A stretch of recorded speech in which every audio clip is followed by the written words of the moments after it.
Good morning, good afternoon or good evening. This is Roger Gilbert reporting for International Pet Food Magazine.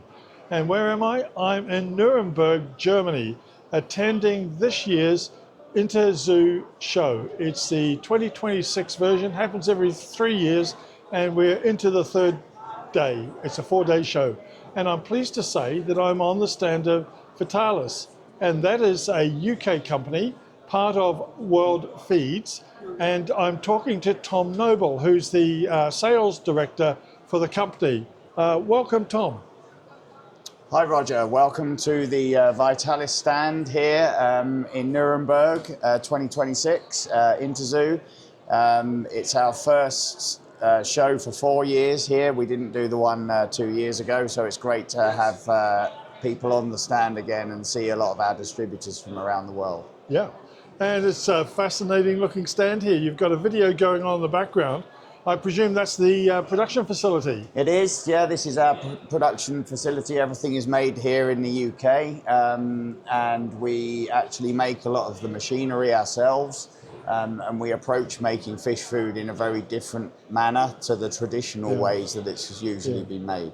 And you have a certain supply profile in the industry in terms of who you're supplying feed to. Yes, so we work in the pet side. We work with the retail trade, so that goes into retail aquarium stores, specialist aquarium stores, some pet stores who have fish, but we also supply the big public aquariums worldwide. We export to around 40 countries around the world, a lot of which have very large public aquariums, and we're feeding animals such as sharks, manta rays, various other large marine species, which you see in a lot of your big public aquariums. Yeah, and on the other side of you there, on your left-hand side, you have some products in containers. Can you take us through those? Because I see the whole range, marine, tropical and cold water, etc. Yes, so obviously from a retail store perspective, there's many different types of fish that hobbyists keep. So some retail stores will be specialist in marine, some will be specialist in tropical freshwater, and some will do both. So we cover pretty much all the types of fish that a hobbyist might want to keep at home. The marine range up the top here in the blue labels covers everything from the different types of presentation of food, which will be flake or pellet, and then also the different formulas. So you have the more carnivorous end of things with the marine pellets and the marine flake, and then you also have the more herbivorous side with the algae pellets and algae flake. Then we have a completely different presentation and more of an omnivorous formula on the marine grazer, which is a unique presentation that we came up with a while ago to actually go in the water for the whole day and the fish will graze naturally. We do a tropical freshwater version of that as well.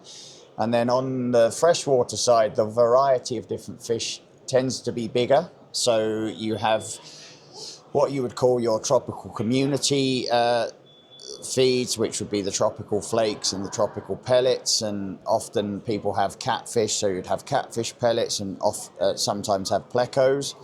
And then the more specialist stuff for cichlids and the freshwater shrimp pellet up there. Okay. And then we also even cover the goldfish. We do the sinking pellets and the flakes. So quite comprehensive then for anybody with a home aquarium. It is, and we also actually do, on the marine side, we do an invertebrate range. So everything from what's called LPS corals, mixed reef, which is for filter feeding corals. We even do an anemone pellet. Right, okay. And that's very special at the show. In fact, we see some corals, don't we, on the show? Yeah, you see some live displays here. I mean, it's a big job to do a live display on a temporary basis, but some of them look fantastic around here, and people do keep live corals. And do you think that the display around aquatic species is good at this show? Is it one of the better It displays? is, yeah. I mean, this is it's the biggest pet show in the world, and the aquatics industry is represented reasonably well. I mean, it's nothing like the scale of the dog and cat stuff, but I think the subject matter there with all of the fish and the animals is a thing to make a really good display, and a lot of the guys have done a great job. Yeah, and I'm seeing over here on the right-hand side, on the side wall here, some bowls containing different pellets, etc. Can we go through those? Okay, so this is actually the pleco pellet, but it gives you an example of the type of food that we make. So this is actually soft. You can break it in half really easily. It's not a hard baked pellet because we don't use heat in our process, and you can squish it, you can break it in half, so which is quite versatile. But this particular product again is designed for the plecos to graze on. So you would put it in, it sinks to the bottom, and they come out of the wood and graze on it. Yeah. Okay. And then if you look further up here, this is a different presentation. So this is the flake. This happens to be our marine flake. We make this actually very, very big. It comes off the machine in one large sheet, and this is broken down because it was originally in a smaller pot.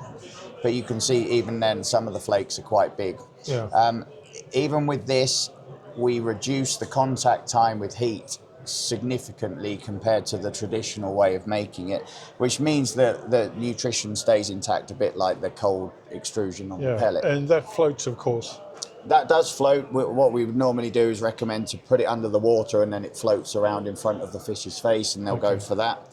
Some fish will go for that. Some fish will prefer a sinking pellet. Some fish feed off the bottom. So this is why all these different presentations are important.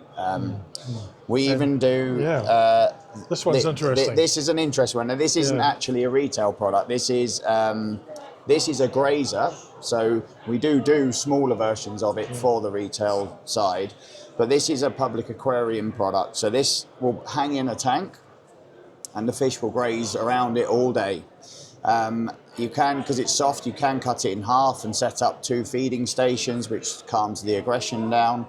But you can see it's got grooves in it, so they can get their mouth into it, and they work on it a bit like they would do on a coral reef. They're having to actually work to get the food, but it contains 7 different types of algae, some squid, shrimp, mussel, fish. So it's a complete diet plus vitamins and minerals that the animals need. And these are all complete diets, I take it? They are, yes. So there's no need for supplementation with it. We have our own vitamin and mineral mixes that we add to it.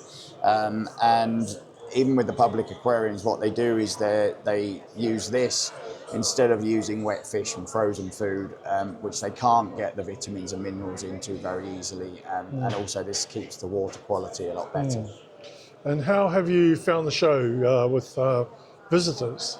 It's been really good. I mean, there's obviously been a few travel challenges for some of our guys. Unfortunately, our Australian distributor couldn't make it just because his flight was going through the Middle East. But there's been a really good turnout from a lot of our current distributors, and then also from countries that we don't distribute in. We've had quite a lot of interest from new people as well. And has the Middle East situation hampered any of your supply chains? It's not so much on the supply chain side, because most of our supply of ingredients comes from the EU area, other than the fact that transport costs have gone up, but that's the same with everything. But then it's more on the supply side to our customers, not being able to get the food to the Middle East. That's the challenge that we've faced. Well, Tom, thank you very much for being open and explaining your product range, and also a little bit about corals, which is fascinating to learn. But we hope you've had a good show. There's a day and a half to go, but all the best for the rest of the time here in Nuremberg. Thanks, Roger. Thanks. Thank you.